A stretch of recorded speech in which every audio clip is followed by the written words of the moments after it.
Hello everyone, I work at Warner doing Sync. I think Sync's really interesting because it's an industry that's been around for actually a very long time, but it's only very recently that people sort of seem to care about it.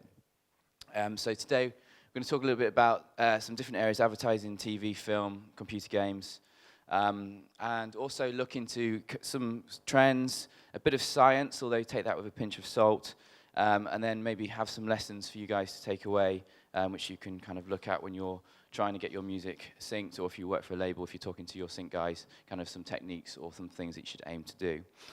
So I sort of ask everyone when they're looking to get syncs, what do they actually want from it? Do they want to make money, or do they want to expose themselves? And say expose themselves, not pulling their pants down, in terms of do they want to market their music? And there's actually different syncs that do different things. So if you want to just get exposure, European TV is brilliant, particularly UK TV. Things like Made in Chelsea, Sky Sports uses, Hollyoaks, repeat promos for BBC Drama, ITV. But you're not going to get paid straight away because it's a blanket license. So what you'll get is you'll get royalties 3-6 months later. But what you will get is, if it's on a great show like Made in Chelsea, you're probably going to be Shazammed, people are going to look at that, and other things might happen off the back of it. If you just want to make money, stuff like library music's brilliant, because you can have your music used over and over and over again, and that doesn't expire. So I've got a lot of older friends who are composers who have been doing library music for years, and that's their pension. It will always generate income for them. I think the holy grail, however, is stuff like advertising, where you can make quite a lot of money in one go, and you can expose your music, people will react to it, you can be Shazammed, it might help get on the Radio 1 playlist, sorry. And you know, it's a really powerful avenue these days. John Lewis, Apple, whoever it may be. Also US TV and film is exactly the same, it has the same benefits, and computer gaming. Just very quickly, some compelling reasons why music is so important. And if we can understand this as creators and content owners, I think our plugging can be more meaningful. I know this slide's slightly old, the figures are quite old, but it proves the point, just how much money brands are pumping into music. And this has just increased over the last 4 years. And when I talk about plugging, because actually sync has become a bit more like that. It's not the phone ringing and someone saying, I want to have this song, how much is it going to be? It's actually strategically going out, talking to people about your music and finding where the opportunities lie. So there's sort of two areas that I talk about with sync, quality and quantity. When you've got both things, your track is very valuable. However, you don't need both things. By quality, I mean you could be an emerging artist with incredible music, and you will get synced. You can get synced, which is brilliant. By quantity, what I mean is brands, agencies that want to piggyback on success. So you might be a band selling, out big arenas and with top 10 hits. Your music might not be brilliant for sync, but actually there's a lot of interest in it because of what it can do for that brand. And I think it's really important to just think, whilst you're pitching, about what actually sync is and why people want to use music. And there's sort of two reasons: to accompany the narrative and to set the scene. And I think it's important to think about this, because you might think that you have a cinematic piece of music, but it has to work in practice, in context with that piece of film. So I said it yesterday, if your lyrics are about death, you're not going to be featured on a holiday commercial. And if your song is very summery and upbeat and positive, you're probably not going to be on the TV scene that's set in snowy Moscow. And you must think about things like this, because supervisors get hit up day in, day out from all different labels and content creators, and they need to know that they can trust your choices. So here are some kind of insights into sort of music that's been used recently in America on advertising. I think what's interesting is the split between instrumental and lyrics, obviously because instrumentals allow for the voiceover to work. But what you should learn from this is that when you're submitting your tracks to advertising, to TV, to film, always include your instrumental. And just looking at the genres that are popular, adult contemporary, and I think that's probably because it's very accessible and actually it's very safe. And believe it or not, advertisers and agencies tend to be, with music choices, relatively safe. So just think about that when you're putting your music forward. The music in advertising is very trend-based. And creatives would debate this. I think the job of a creative in agency is to come up with ideas. So they like to think that they're coming up with the idea, but actually it's the same themes that come up over and over again when we're working on particularly commercials. And commercials, it's all about positive messaging. So again, I think this is where this is important to people who are making music and pitching is think about those positive songs, those lyrics, the choruses that are going to work, and focus on those ones. I sat in a planning meeting for Deadmau5 when I worked at Virgin, and there was a track called Tele Miscommunication, and someone in the room was obsessed with that track to be put up for a Vodafone commercial. And I kept pointing out it's miscommunication. So, you know, it sounds obvious, but really think about it. And be aware also when you're pitching, it's a balancing act. There's this kind of attitude of not invented here in agencies. So you have to do as much as you can to put your music forward, but kind of subtly position yourself when you're talking to agencies. Don't be too obvious with what you're saying to them.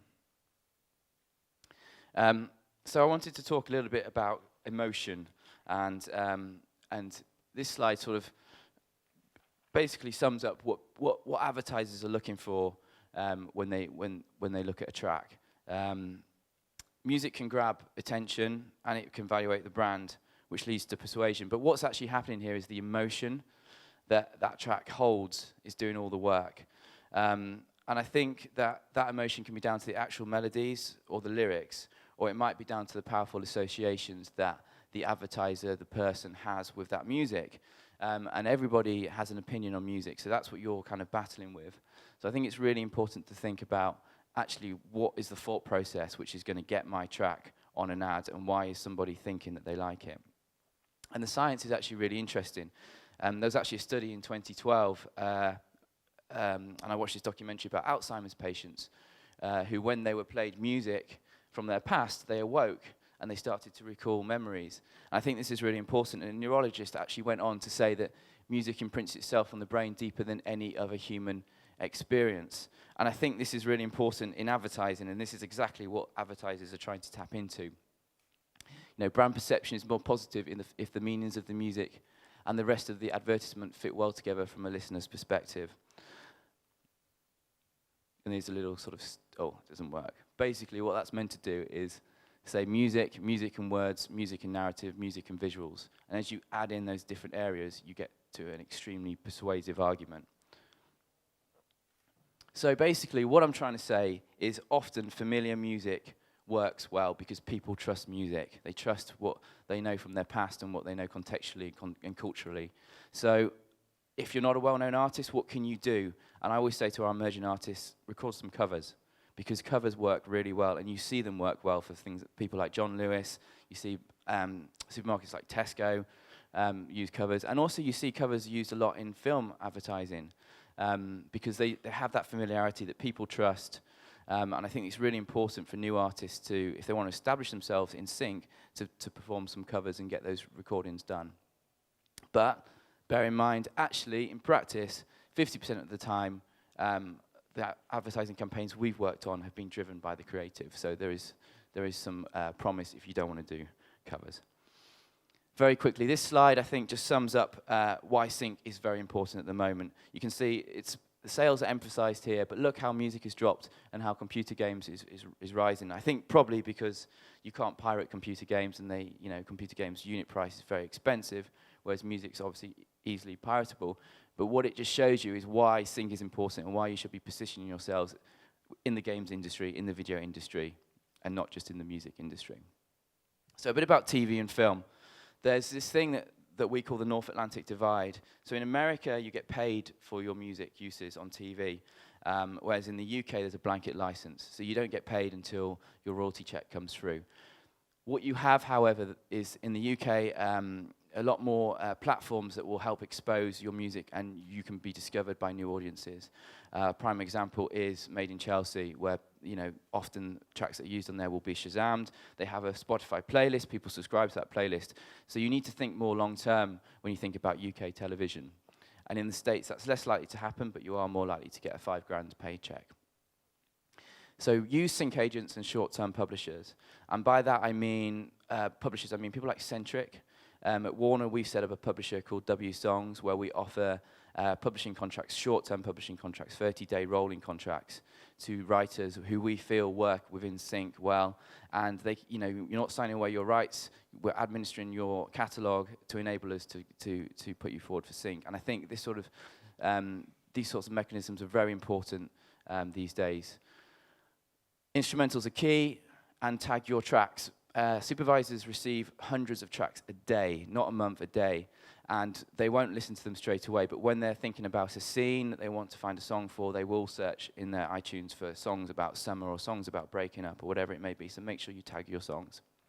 And then in terms of film, things like attending film festivals is really important. Research, IMDb, there's a lot of information out there. If you want to get into film, you can find out on IMDb who you should be contacting.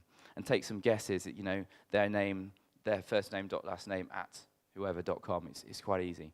And then make your music really easy to access. Sounds obvious, but honestly, it isn't. People send us stuff all the time, and we have to download, or we have to put a password in to access it. Just a link to SoundCloud, something that people can stream straight away. And computer games. Everybody wants to have their music used on computer games because it's a very... Am I going over, Chris? Okay, it's a very receptive audience. It's a very similar audience. So one point on computer games is things like FIFA and GTA. They look at blogs. They look at tastemaker spots. So don't expect to get on those spots straight away, but just work them into your marketing. If you're doing amazing things elsewhere in your campaign, then that is the time to start to talk to FIFA. So some really quick takeaways. Don't be too precious.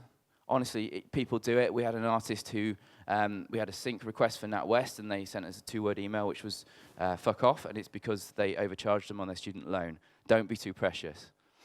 Be objective. Not everything is syncable. This is really important. You have lots of opportunities. Pick your best songs. Be competitive. You set the price. So don't think, oh, this is an instant fix. I'm going to make 50 grand straight away. Think about it competitively. Think outside the box, literally outside the TV. There are great things happening online, branded content, football teams who are getting 2 million hits a week on their silly videos with people doing keepy up. So you could have your music on there and a credit to it. So contact those people. Offer value. Again, it doesn't have to just be a sync. You can say, look, we'll do a record release around it. We'll play a show for you. Think what else you can do. And finally, Chris, endless opportunities. The great thing about sync is you can be 15 or 51 and you will still have no one cares. They don't care about chart position. If your music works, it will get picked. So keep on going, keep plugging, and you'll have success. Thank you.